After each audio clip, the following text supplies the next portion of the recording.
Seri ke-4 Pendekar Empat Alis. Rumah Judi Pancing Perak. Audiobook, novel silat. Cerita, Hulung. Bab 1. Akhir musim rontok, malam suram. Pada sebuah gang yang gelap, suasana sunyi senyap, hanya kelihatan sebuah lentera. Lentera berkerudung warna putih tergantung miring pada sebuah pintu sempit di ujung gang sana. Di bawah lentera kerudung yang tua itu bergantung sebuah pancing perak yang mengkilat, serupa pancing yang biasa digunakan tukang kail. Pancing perak bergoyang-goyang tertiup angin. Desir angin seakan-akan orang menghela napas menyesali manusia yang malang di dunia ini, mengapa sedemikian banyak manusia yang mau terpancing oleh pancing perak ini? Pui Giokhui muncul dari keremangan kabut sana dan masuk ke Ginkau Tuhong atau rumah judi pancing perak. Di dalam kasino tentu saja cahaya lampu terang benderang. Pui Giokhui menanggalkan mantelnya yang berwarna gelap sehingga kelihatan baju satin berwarna putih perak yang dibuat sangat serasi dengan perawakannya, jelas hasil buatan tukang jahit kelas tinggi. Setiap hari pada waktu yang sama seperti sekarang ini adalah waktu yang membuatnya sangat gembira, terutama pada hari ini, sebab sekarang ada Liok Xiaohong berdiri di sampingnya. Liok Xiaohong adalah sahabat yang paling disukainya, juga paling dihormatinya. Hati Liok Xiaohong juga sangat senang. Kalau pribadi seorang disukai dan dihormati orang, tentu saja yang paling senang ialah dia sendiri. Ruangan besar rumah judi itu sangat mewah, penuh suasana hangat dan gembira, di antara bau harum arak bercampur bau harum pupur kualitas tinggi, diselingi bunyi kerincing uang perak yang nyaring. Rasanya tidak ada sesuatu alat musik yang dapat bersuara lebih menarik daripada suara gemerincing uang di rumah judi. Xiaohong suka mendengar suara demikian. Serupa juga kebanyakan orang lain di dunia ini, ia pun suka hidup senang dan mewah. Dan kasino, pancing perak, adalah sebuah tempat yang mewah, setiap saat menyediakan segala macam kenikmatan bagi pengunjungnya yang terdiri dan aneka ragam lapisan masyarakat. Di antaranya yang paling menarik dengan sendirinya tetap judi. Setiap orang asyik memusatkan perhatiannya atas pertaruhan mereka. Akan tetapi waktu Liok Xiaohong dan Pui Giokhui masuk ke situ, tanpa terasa semua orang sama berpaling. Ada sementara orang bila berada di tengah orang banyak, akan timbul semacam daya tarik serupa besi sembrani. Liok Xiaohong dan Pui Giokhui jelas termasuk jenis orang demikian. Siapakah kedua orang muda yang luar biasa ini? Yang berbaju satin perak itu adalah adik istri cukong kasino ini, yang bicara ini seorang yang kurus kering. Orang demikian adalah jenis penjudi tulen. Maksudmu dia adik istri barunya si jenggot biru? Ya, saudara kandungnya. Apakah dia ini yang bernama Gin Yao Chu, si elang perak, Pui Giokhui? Ya, dia inilah. Kabarnya dia memang seorang hawa-hawa kongcu, tukang pelesir, yang sangat terkenal, dalam hal makan enak, minum arak, main perempuan dan berjudi, semuanya serba mahir. Konon ginkangnya juga tidak rendah. Sebab itulah ada yang mengatakan dia ini seorang maling kumbang, ujar si tukang judi kurus kering tadi dengan tertawa. Padahal kalau dia menaksir seorang perempuan, cukup dia menggerakkan jarinya dan perempuan itu akan datang sendiri, tidak perlu tengah malam keluyuran merecoki kamar anak gadis orang. Kabarnya tacinya, Pui Giokhiang, juga seorang perempuan cantik yang sangat terkenal. Bahkan jauh untuk dapat dilukiskan dengan kata cantik. Hakikatnya dia memang perempuan yang dapat membikin runtuhnya benteng dan ambruknya negara, sambung seorang lagi. Dan siapa pula orang muda di sebelah Pui Giokhui itu? Mengapa kedua kumisnya serupa dengan kedua alisnya? Jika aku tidak salah terka, tentu dia inilah Liok Xiaohong yang beralis empat itu. Liok Xiaohong. Ada sementara orang sewaktu masih hidup sudah menjadi tokoh legendaris dan Liok Xiaohong agaknya termasuk jenis orang demikian. Menyebut namanya, pandangan setiap orang lantas terarah kepadanya, hanya seorang saja yang terkecuali. Orang ini adalah seorang perempuan, dia memakai baju warna hijau apel yang sangat tipis dan ringan halus serupa kulit badan yang menempel di tubuhnya yang ramping dan montok itu. Kulit badannya halus licin dan seputih pualam, terkadang tampak seperti kristal yang tembus pandang. Wajahnya yang molek itu tidak berbedak sedikit pun, biji matanya yang terang dan jernih adalah hiasan yang paling bagus yang diimpi-impikan setiap perempuan. Yang luar biasa adalah sama sekali ia tidak mempedulikan Liok Xiaohong yang sedang mengincarnya. Pui Giokhui tertawa, katanya sambil menggeleng. Memangnya kau kira setiap perempuan pasti akan menyembah padamu bila mana berhadapan denganmu? Xiao Hong menghela napas. Sedikitnya dia harus memandang sekejap padaku, aku kan bukan lelaki yang buruk rupa. Sekalipun kau ingin memandang dia, sebaiknya dipandang dari kejauhan, ujar Pui Giokhui. Memangnya kenapa? Tanya Xiao Hong. Orang ini serupa gunung es, bisik Giokhui. Jangan kau coba-coba mengganggunya, tanganmu bisa berbisul. Tertawalah Xiao Hong. Perlahan ia melangkah ke sana. Langsung menuju ke arah gunung es itu. Betapapun tingginya gunung es itu juga ingin didakinya, sekarang ia pun ingin mendaki gunung es ini. Gunung es itu sangat harum. Dengan sendirinya bukan harum bedak, juga bukan harum arak.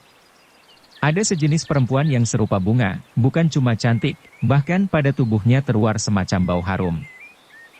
Dan gunung es ini agaknya jenis perempuan ini. Sekarang Xiao Hong berubah seperti seekor kumbang. Demi mencium bau harum bunga segera hendak hinggap pada kelopak bunga itu. Untung dia tidak mabuk, dia berhenti di belakang si dia. Gunung es tidak berpaling, tangannya yang cantik halus memegang setumpuk vices, koin yang biasa dipakai untuk berjudi, tampaknya sedang berpikir keras harus ditaruh di mana, bertaruh besar atau kecil. Dia berdiri di depan meja dadu. Saat itu bandar judi sedang mengocok dadu, setelah kotak dadu diguncang-guncangkan, bruk, lalu kotak digabrukkan di atas meja sambil berteriak, ayo pasang. Mulai pasang. Lekas. Gunung es tampak ragu-ragu. Xiao Hong lantas mendekatkan mulutnya ke tepi telinga si dia dan membisikkannya. Taruh di bagian kecil. Vices yang berada di tangan yang halus itu segera ditaruh di atas meja, tapi bukan bagian kecil melainkan bagian besar. Buka. Stop pasangan, teriak si bandar. Segera tutup kotak dibuka, titik ketiga biji dadu itu total jenderal hanya berjumlah 7. 7 berarti kecil. Setiap dadu bertitik 1-6. Umumnya dalam kotak dadu berisi 3 biji dadu. Bila mana jumlah titik ketiga biji dadu berjumlah 4-10 berarti kecil, jika berjumlah antara 11-17 berarti besar. Bila titik 3 biji dadu sama-sama menunjukkan titik seragam, umpama 3 kali 2 dan seterusnya, maka baik besar maupun kecil dimakan semua oleh bandar, kecuali pemasang yang bertaruh tembak tepat pada 3 titik seragam tersebut. 7 kecil, makan besar bayar kecil, demikian si bandar berteriak pula.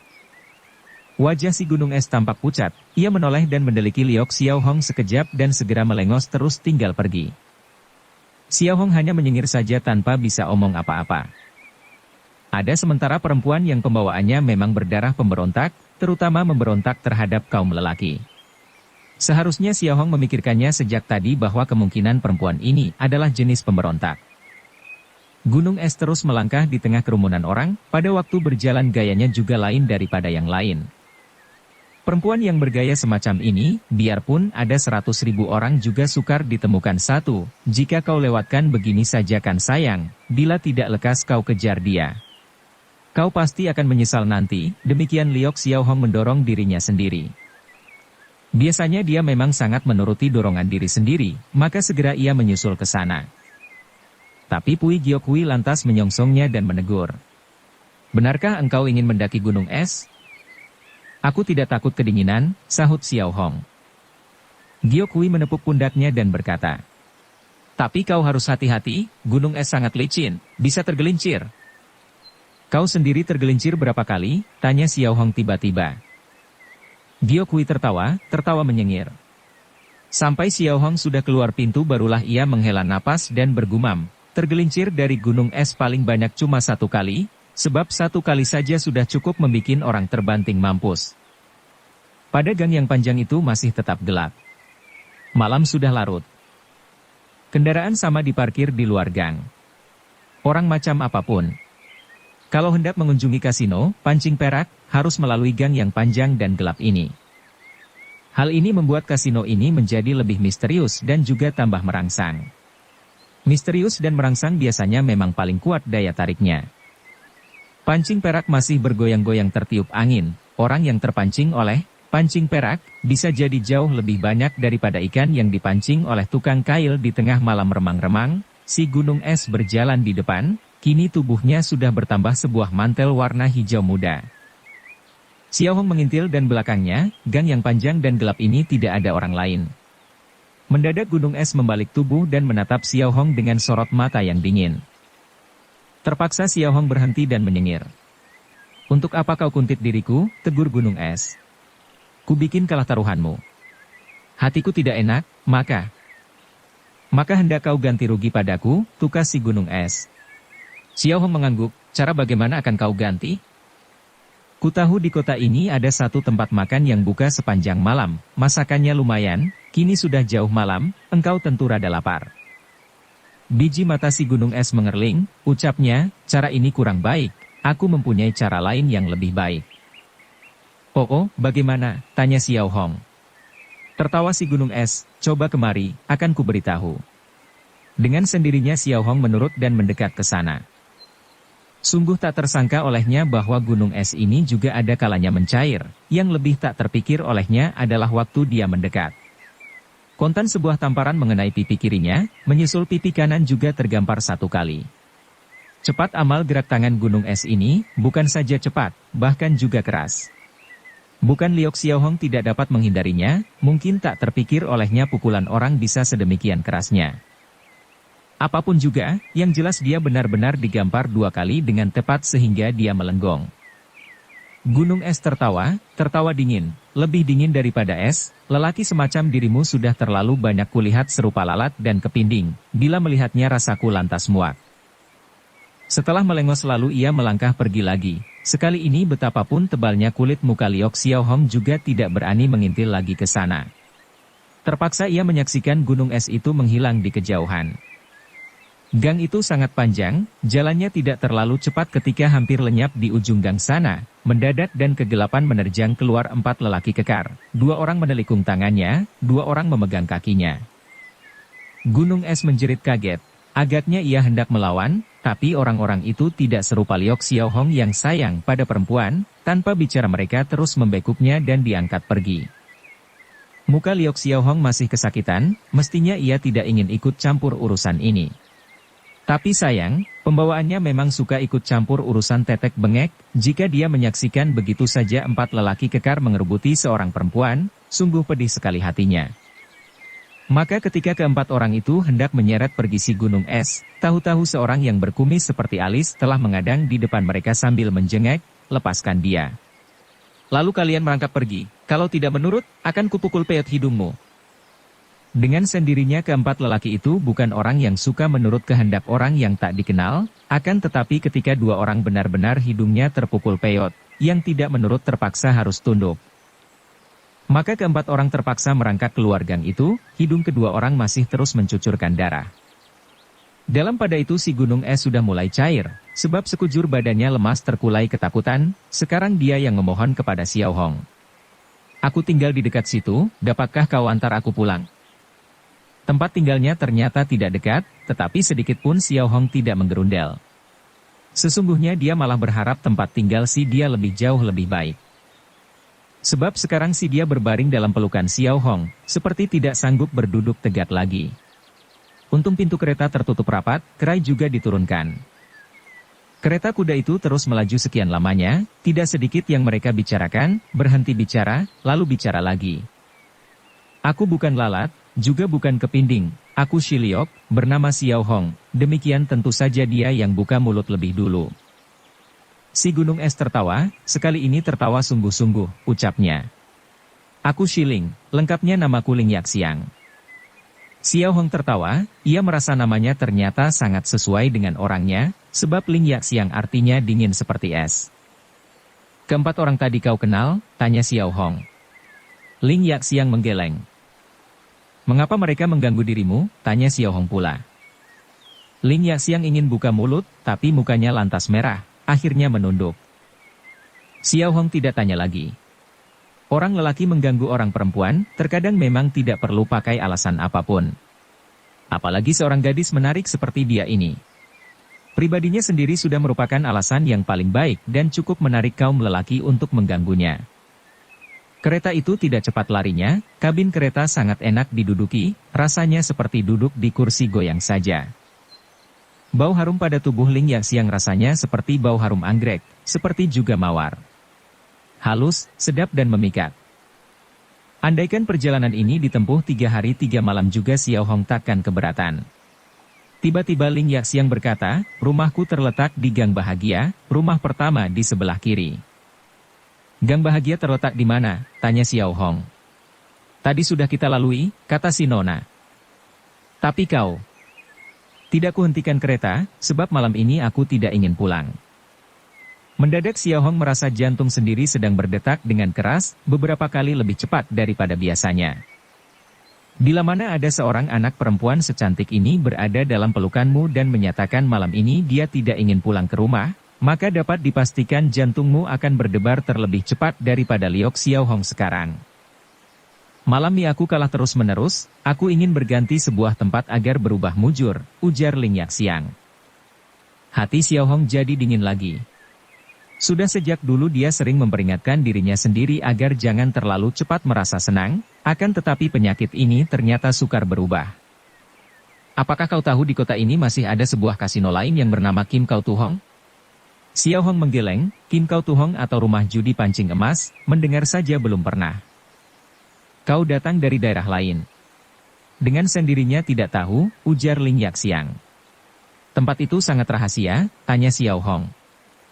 Si Nona mengerling, tanyanya tiba-tiba, malam ini engkau ada urusan lain? Tidak ada, tentu saja demikian jawaban Xiao Hong. Apakah kau ingin kubawa dimu ke sana? Tentu saja. Tapi sudah ku berjanji kepada majikan rumah judi itu sama sekali tidak boleh membawa orang asing ke sana. Jika kau ingin ke sana, kau harus memenuhi suatu permintaanku. Harus kututup matamu, bahkan harus berjanji takkan mengintip, kata si Nona. Xiao Hong memang ingin ikut pergi, sekarang tambah besar minatnya sebab dia memang suka kepada rangsangan dan bertualang dengan menyerempet bahaya secara misterius. Makin tanpa pikir segera ia menyatakan setuju. Ditatapnya baju orang yang sangat tipis itu, lalu berkala pula dengan tersenyum. Sebaiknya kau tutup mataku dengan kain yang agak tebal, terkadang mataku bisa tembus pandang. Kegelapan. Setelah matanya tertutup kain, Liok Xiao Hong baru merasakan apa artinya kegelapan. Seorang kalau setiap detik, siang dan malam, sepanjang bulan, sepanjang tahun, selalu berada dalam kegelapan yang tidak habis-habisnya, sungguh entah bagaimana rasanya. Untuk ini Xiao Hong lantas teringat kepada Hawa Ban Lao. Ia merasa Ban Lao benar-benar seorang maha besar, meski Tian memberikan penderitaan sekejam itu. Sama sekali dia tidak menyesal dan benci, terhadap segala makhluk yang berada di dunia ini dia tetap penuh rasa cinta kasih dan simpatik. Xiao Hong menghela napas, padahal cuma sebentar saja matanya tertutup kain dan rasanya sukar untuk ditahan. Ia merasa kereta itu seperti melalui sebuah jalan ramai, kemudian melintasi sebuah aliran air. Ia mendengar suara orang dan suara air mengalir. Kemudian kereta berhenti. Ling Yaxiang menarik tangannya, katanya dengan lembut, berjalanlah perlahan, ikut padaku, kujamin tempat ini pasti takkan bikin kecewa padamu. Tangan si Nona terasa sedemikian halus, licin dan lunak. Sekarang mereka seperti berjalan menurun ke bawah, di tengah desir angin terdengar suara serangga, jelas di sekeliling situ adalah tanah ladang belukar. Kemudian Xiao Hong mendengar pintu diketuk, lalu suara pintu terbuka. Setelah memasuki pintu, seperti melalui sebuah serambi yang tidak terlalu panjang, setiba di ujung serambi, sayup-sayup mulai terdengar suara teriakan dan senggakan suara dadu dikocok, suara gemerincing uang jatuh di meja, suara tertawa lelaki dan perempuan. Sudah sampai, kata Ling Yaxiang. Xiao Hong menghela napas lega, ucapnya, syukurlah sudah sampai. Di depan lantas bergema pula suara pintu diketuk dan suara pintu dibuka. Setelah pintu terbuka, berbagai macam suara di dalam lantas terdengar lebih jelas.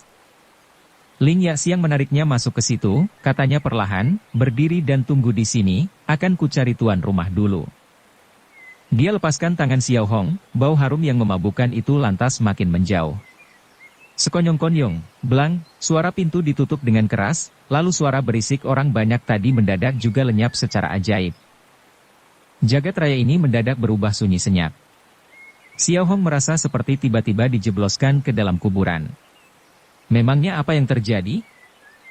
Nona Ling, Ling Yaxiang, ia coba memanggil. Tapi tidak ada jawaban, orang sebanyak itu masakah seluruhnya membungkam. Akhirnya Xiao Hong menarik kain penutup matanya, seketika sekujur badan dingin seluruhnya.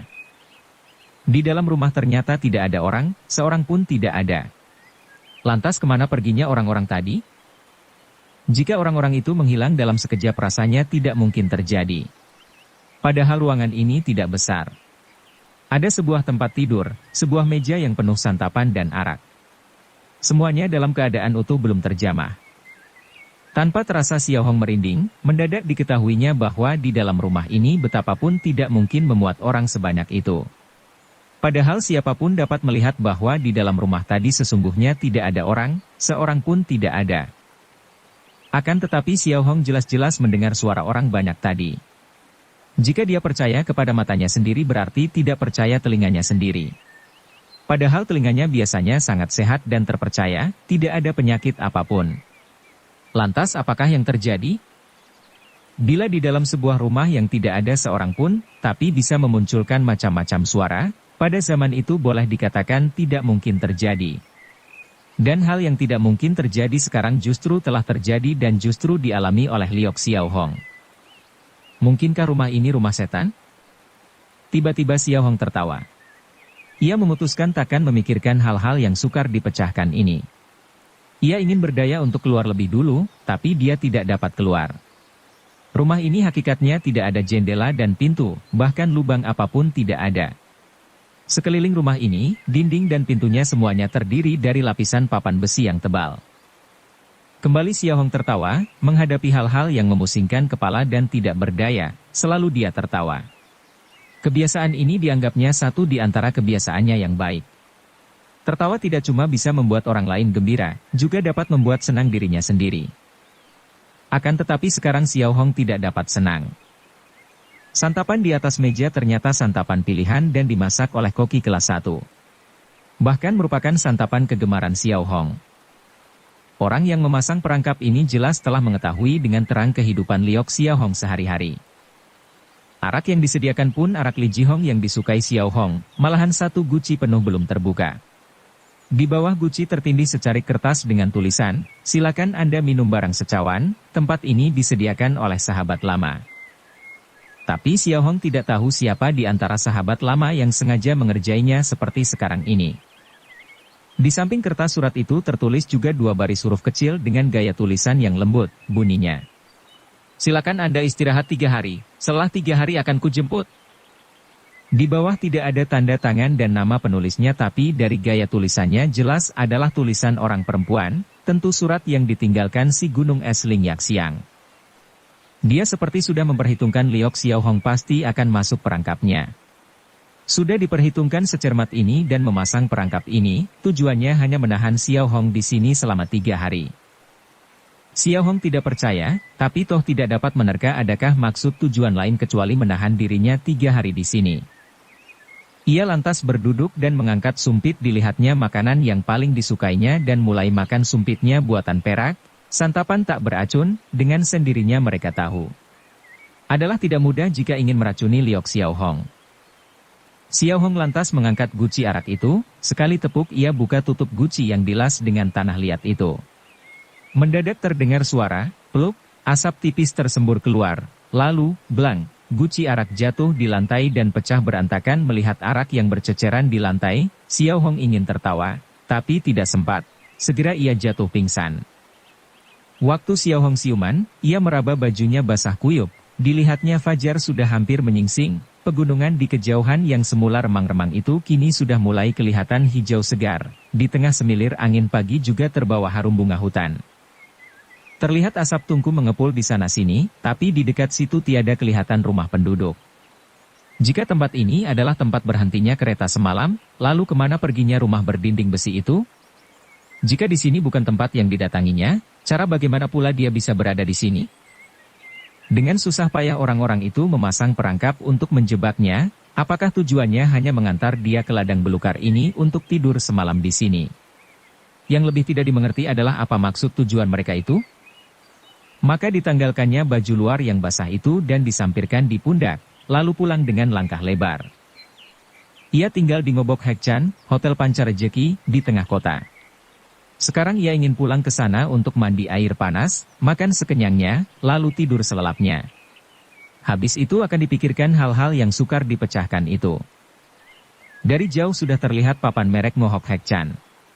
Maka semua urusan yang tidak menyenangkan telah dilupakannya, sebab segala urusan yang menyenangkan sekarang sedang menantikan dia di situ. Tak terduga, yang menunggunya di situ ternyata terdiri dari 2 bilah pedang, 4 batang golok, 7 batang tombak dan sebuah rantai. Begitu dia masuk hotel itu, serentak terdengar orang membentak, 13 orang terus mengepungnya di tengah. Menyusul terdengar suara gemerantang, seulas rantai besi terus menjirat ke lehernya. Besar dan berai rantai besi itu, caranya mengalungi orang juga ahli.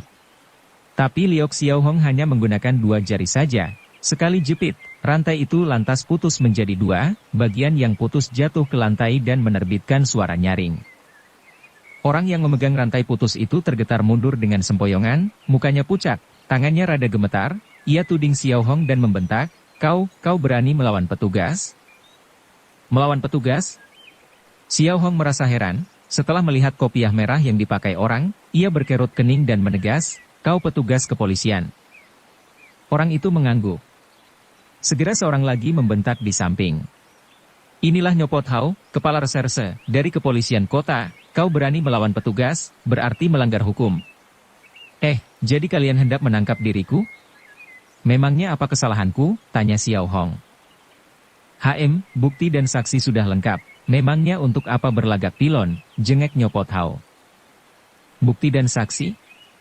Mana buktinya? Tanya Xiaohong pula. Di belakang meja pengurus hotel sana berduduk beberapa orang, meski semuanya berdandan perlente. Tapi air mukanya sama bersungut, semuanya menuding Liok Xiaohong dan berteriak. Ya, inilah dia. Betul dia. Bangsat beralis 4 inilah yang semalam telah memperkosa biniku, teriak yang lain. Keruan Xiaohong melenggong. Dengan suara bengis Nyopot Hao lantas berseru. Kemarin dalam semalam saja berturut-turut kau lakukan 8 kali kejahatan besar, dan mereka inilah saksinya.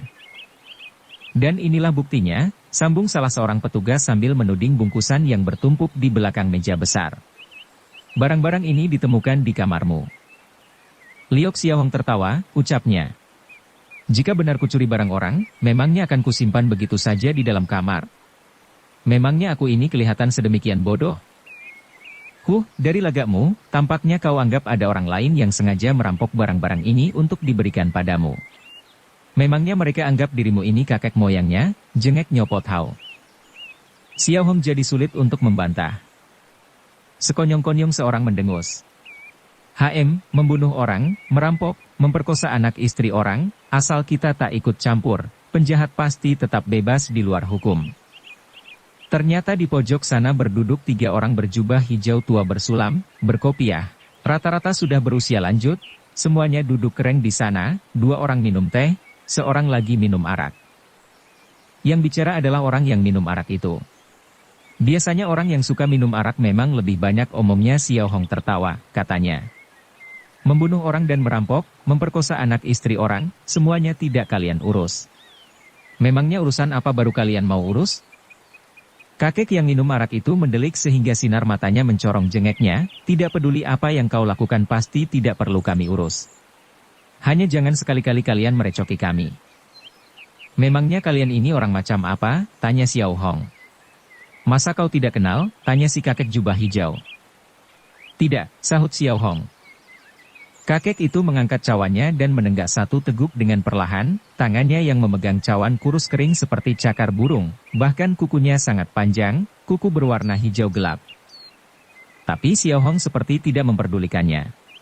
Sekarang kau kenal tidak? Tanya pula si kakek. Tidak kenal, jawab Xiaohong. Si kakek mendengus dan perlahan berbangkit. Semua orang dapat melihat baju bagian dadanya tersulam sebuah wajah yang tampan, tampaknya serupa gadis cantik. Tapi setelah dia berdiri tegak barulah semua orang tahu yang tersulam pada bajunya adalah lukisan sebuah kepala manusia bertubuh ular, bercakar burung dan bersayap kelelawar, sungguh binatang yang aneh. Meski semua orang tidak tahu asal-usul binatang yang aneh ini, walaupun binatang aneh ini hanya tersulam di atas baju, tapi setiap orang yang melihatnya segera akan merasa ngeri dan mengkirik. Tapi Liok Xiaohong tetap tidak ambil pusing. Sekarang kau kenal tidak? Tanya pula si kakek. Tetap tidak kenal, jawab Xiaohong. Wajah si kakek baju hijau seakan-akan berubah menjadi hitam, mendadak ia angkat sebelah tangannya terus menjojok ke atas meja. Cerat, kelima kuku jarinya yang serupa cakar burung itu menancap seluruhnya ke dalam meja. Waktu ia menarik tangannya, permukaan meja yang tebalnya 2-3 senti itu telah bertambah dengan 5 lubang. Mendadak terdengar pula suara gemerantang. Setengah potong rantai terjatuh ke lantai, rupanya Nyopot Hao menjadi ketakutan setengah mati hingga kaki dan tangan terasa lemas seluruhnya. Serentak di dalam ruangan tercium bau busuk, 3 opas berlari keluar dengan celana basah kuyup. Rupanya saking ketakutan ketiga opas itu sama terberak dan terkencing. Terpaksa. Xiaohong tidak dapat berlagak tidak tahu lagi. Akhirnya ia menghela napas dan berkata, sungguh kungfu yang hebat. Dapat juga kau kenal kungfu yang hebat ini, jengek si kakek.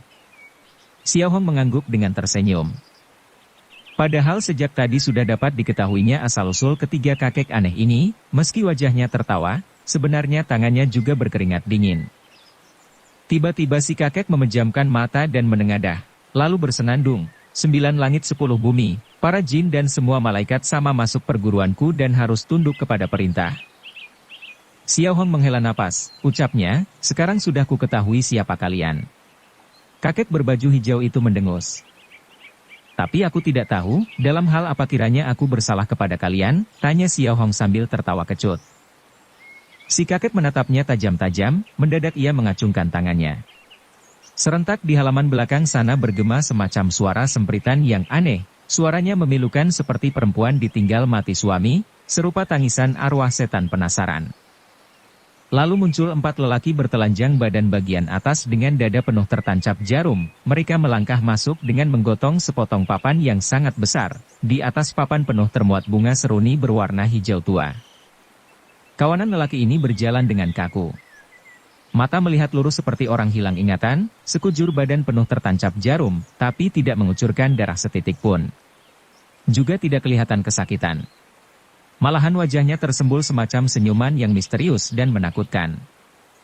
Kakek yang sedang minum teh itu lantas berdiri, ketiga orang mendekati papan yang penuh muatan bunga seruni hitam itu, semuanya memberi hormat dengan hikmat sambil berdoa. 9 langit 10 bumi, para dewa dan semua jin. Datanglah membela bakti, sama menuju nirwana. Xiaohong merasa heran, ia coba mendekat ke sana, diambilnya setangkai bunga seruni hitam itu. Mendadak tangan terasa dingin, sebab baru saja ia mencomot bunga seruni ini. Segera tertampak sebuah mata di bawah tumpukan bunga itu sedang melotot padanya. Mata ini lebih banyak putih daripada hitamnya, biji mata seakan-akan melompat keluar dari kelopak matanya sehingga menimbulkan rasa kejut dan seram luar biasa. Xiaohong menyerut mundur beberapa langkah, ia menghela napas panjang, lalu bertanya, siapakah orang ini? Sekarang orang mati. Sahut si kakek berjubah hijau dengan tak acuh. Dan siapa dia pada waktu masih hidup? Tanya Xiaohong pula. Kakek itu memejamkan mata pula sambil menengadah, lalu berucap dengan perlahan. 9 langit 10 bumi. Para malaikat mengalami bencana tertimpa bahaya, para jin sama menangis berduka. Tergerak hati Xiaohong, apakah dia ini putra Kaucu, ketua agama, kalian? Kakek berjubah hijau itu hanya mendengus saja tanpa menjawab. Apakah dia mati di tanganku? Tanya Xiaohong lagi. Pembunuh harus mati, jengek si kakek. Kembali Xiaohong menyerut mundur 2 langkah dan menarik napas panjang. Tiba-tiba ia tertawa dan berkata, aneh juga, ada yang hendak menangkap diriku dan ada lagi yang menghendaki kematianku, padahal aku cuma 1 orang. Apa yang kulakukan? Si kakek memandang Nyopot Hao sekejap, tanyanya. Kau pasti akan menangkapnya. Tidak pasti, jawab Nyopot Hao dengan tergagap. Belum habis ucapannya, bluk, ia terus berlutut, tampaknya kaki menjadi lemas saking ketakutan. Wah, tampaknya nasibku tak terhindar dari kematian, gumam Xiaohong dengan gegetun. Tapi aku pun tahu, sebelum ajalmu tentu kau hendak melawan mati-matian, tukas si kakek. Betul, ujar Xiaohong. Sekonyong-konyong ia turun tangan, dirampasnya sebilah pedang dan sebatang golok, dengan golok di tangan kiri dan pedang di tangan kanan ia terus membacok dan menabas 3 kali, diserangnya si kakek berjubah hijau itu dengan jurus serangan yang aneh, bahkan sekaligus menggunakan 2 jenis senjata yang berlainan. Main kampak di depan tukang kayu, jengek si kakek. Menggunakan 2 jenis senjata yang berlainan dan menyerang dengan jurus yang berbeda sekaligus, adalah kungfu khas perguruan atau agama si kakek.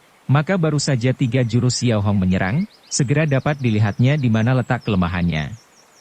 Diam-diam si kakek siap melancarkan serangan balasan dan akan membikin golok dan pedang di tangan Liok Xiao Hong terlepas dari pegangan. Tak terduga, pada saat itu juga mendadak terdengar suara terang, Xiao Hong telah menggunakan golok di tangan kiri sendiri untuk membacok pedang di tangan kanan. Karena adu senjata itu golok dan pedang patah bersama. Selagi si kakek tidak mengerti jurus serangan apa yang digunakan Xiao Hong itu, tiba-tiba terlihat 2 potong senjata patah itu menyambar ke arahnya. Berbaring itu Liok Xiao Hong terus mengapung ke udara. Senjata patah disambitkan sekuatnya, lalu orangnya melayang mundur ke belakang. Sukar untuk melukiskan kecepatan Xiao Hong itu, sampai dia sendiri tidak membayangkan dirinya mampu melayang secepat itu. Maklumlah, bila mana orang dihadapkan pada pilihan hidup dan mati, maka tenaga tersembunyi yang mendadak dikeluarkan memang sukar untuk dibayangkan. Angin meniup semilir di luar. Xiao Hong berjumpalitan lagi di udara, lalu mengikuti desir angin dan melayang ke wungan rumah seberang. Belum ada orang mengejar keluar, tapi suara kakek yang seram terdengar berkumandang. Kau bunuh putra para malaikat, biarpun kau naik ke langit atau masuk ke bumi tetap tidak akan terlolos dari kematian. Liok Xiao Hong memang tidak naik ke langit, juga tidak masuk ke bumi, tapi dia telah berada lagi di gang yang menuju ke kasino, pancing perak, itu, dia menyewa kereta dan menuju ke tempat waktu dia mendusin pagi tadi. Sesungguhnya apa yang terjadi, sedikit banyak dapatlah dipahaminya sekarang. Orang-orang itu membuatnya tidur semalaman di ladang belukar, jelas cuma ingin membikin susah dia. Hendak memfitnahnya supaya dia menanggung dosa yang diperbuat orang lain. Xiao Hong sendiri tahu apa yang dialaminya semalam sukar dipercaya orang andaikan diceritakannya. Nona cantik si gunung es lebih-lebih takkan mau menjadi saksi baginya, apalagi sekarang dia juga sudah menghilang. Terpaksa Xiao Hong sendiri yang mencari bukti dan saksi untuk mencuci dosanya yang sukar dibantah ini. Keretanya berjalan sekian jauhnya, benarlah melalui jalan yang ramai semalam, lalu melintasi sungai dan akhirnya baru sampai di tempat dia terjaga bangun pagi tadi. Tapi apakah semalam dia benar-benar melalui jalan ini? Apakah di tempat inilah Ling Yaksi yang menariknya turun semalam? Namun tempat ini jelas cuma ladang belukar yang sepi. Jangankan kasino, pancing emas, sebuah gubuk saja tak kelihatan. Xiao Hong berbaring di bawah sebatang pohon besar yang daunnya sudah kering, banyak daun rontok tertiup angin dan menjatuhi tubuhnya tanah terasa dingin dan lembab. Ia coba merenungkan apa yang terjadi. Semalam jelas-jelas dia melalui jalan ini dan sampai di kasino, pancing emas. Kenapa sekarang tidak terlihat sebuah rumah pun? Jelas-jelas ku dengar di dalam rumah ada suara orang, tapi di dalam rumah ternyata tidak ada bayangan seorang pun. Pada kertas itu jelas tertulis supaya ku tunggu 3 hari di sini, tapi aku justru diantar pergi. Begitulah makin dipikir makin membingungkan, jika ia tidak dapat memberi alibi yang dapat membuktikan jejaknya semalam jelas dia akan menanggung dosa perbuatan orang lain yang tampaknya sengaja hendak menjebloskan dia. Xiao Hong menghela napas, sungguh serba runyam, ingin tertawa saja tidak bisa lagi. Tiba-tiba didengarnya di belakang pohon seperti ada kicau burung kecil yang tidak ada hentinya. Xiao Hong berkerut kening, ia ketuk-ketuk batang pohon, daun rontok berhamburan, tapi burung di belakang masih berkicau dan tidak mau kabur. Besar amat nyali burung kecil ini. Tanpa terasa Xiao Hong mengangkat kepala dan menoleh ke belakang, siapa tahu kicau burung di belakang, mendadak berubah menjadi gonggongan anjing. Sungguh aneh. Burung bisa berubah menjadi anjing? Kan peristiwa yang tidak mungkin terjadi. Selagi Xiao Hong terheran-heran, tiba-tiba dilihatnya dan balik pohon menongol keluar sebuah kepala yang menjulurkan lidah padanya, lalu mencibir. Kiranya gonggong anjing dan kicau burung adalah perbuatan anak kecil ini, jelas anak ini sangat pintar, dapat menirukan bunyi burung dan suara anjing dengan sedemikian miripnya. Anak ini memicingkan mata pula terhadap Xiao Hong, lalu berkata, dapat pula kutirukan suara berkelahi anjing jantan dan betina. kau berikan 2 duit padaku dan segera akan kupertunjukkan. Tiba-tiba terbelalak mata Xiao Hong, cepat ia melompat bangun, anak itu digendongnya dan diciumnya, lalu diberikan sepotong uang perak sambil mengucapkan terima kasih berulang-ulang. Anak itu menjadi bingung, tanyanya sambil berkedip-kedip, kau beri uang sebanyak ini padaku, mestinya aku yang harus berterima kasih, mengapa malah engkau yang mengucapkan terima kasih padaku? Sebab baru saja telah kau selamatkan jiwaku, ujar Xiao Hong. Dia bergelak tertawa, diciumnya pula pipi anak itu. Lalu ia pun menirukan anjing menggonggong 2-3 kali, dia melompat ke sana, sekali berjumpalitan lantas menghilang. Anak itu memandangnya dengan melongo, sungguh ia tidak habis mengerti orang yang baru ditemuinya ini orang waras atau orang gila. Ia tidak tahu bahwa orang gila ini justru baru saja dikerjai orang, bahkan difitnah orang sehingga jiwanya hampir melayang. Bersambung ke bab 2. Dukung kami dengan subscribe, follow, like, komen dan share. Terima kasih.